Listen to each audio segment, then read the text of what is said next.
रायगढ़ के ward number 17 से कांग्रेस के उम्मीदवार सलीम नियारिया एक अजेय योद्धा के रूप में पहचाने जाते हैं। 1994 से लेकर अब तक सलीम ने राजनीतिक क्षेत्र में अपनी मजबूत पकड़ और निरंतरता को साबित किया है।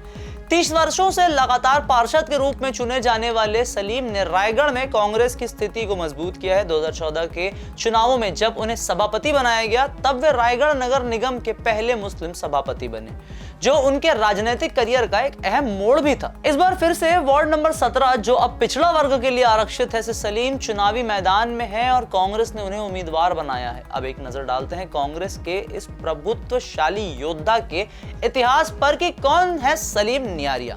करेंगे सभी जानकारी आपसे साझा। नाम हमारा आशीष गुप्ता और आप देखना शुरू कर चुके हैं NH24/7 डिजिटल। सलीम नियारिया का राजनीतिक सफर 1991 में युवक कांग्रेस के जिला अध्यक्ष बनने से शुरू हुआ। इसके बाद 1994 में वे पहली बार वार्ड नंबर 11 से पार्षद चुने गए, जो अब वार्ड नंबर 17 कहलाता है। पहले चुनाव में उन्होंने महज 32 वोटों से जीत दर्ज की थी, लेकिन यह उनके लिए एक नई शुरुआत थी।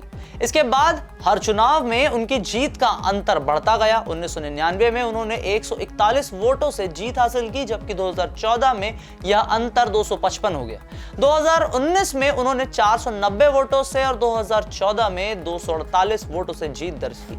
2019 के चुनाव में उन्हें 210 वोट के अंतर से अपनी जीत का हैट्रिक बनाया, जिससे साबित हुआ कि वह रायगढ़ की जनता के सबसे भरोसेमंद नेताओं में से एक है। सलीम नियारिया ने रायगढ़ की राजनीति में कांग्रेस को एक स्थायी पहचान दी। स्थानीय मुद्दों पर उनकी पकड़ और जनता के बीच उनकी लोकप्रियता ने उन्हें पार्टी का एक मजबूत स्तंभ बनाया। भाजपा ने उनके खिलाफ 2014 में नितिन सिंघल और 2019 में अनूप रतेरिया जैसे उम्मीदवार उतारे, लेकिन वे सलीम के सामने टिक नहीं सके। सलीम ने अपनी जीत से यह साबित कर दिया कि वे रायगढ़ के वार्ड नंबर 17 के सबसे मजबूत राजनीतिक चेहरे हैं। उनकी यह निरंतरता कांग्रेस के लिए भी एक बड़ी उपलब्धि है। 2014 में सलीम को रायगढ़ नगर निगम का सभापति बनने का गौरव प्राप्त हुआ। यह उनके राजनीतिक जीवन का एक और अहम अध्याय था, क्योंकि वे नगर निगम के पहले मुस्लिम सभापति बने थे।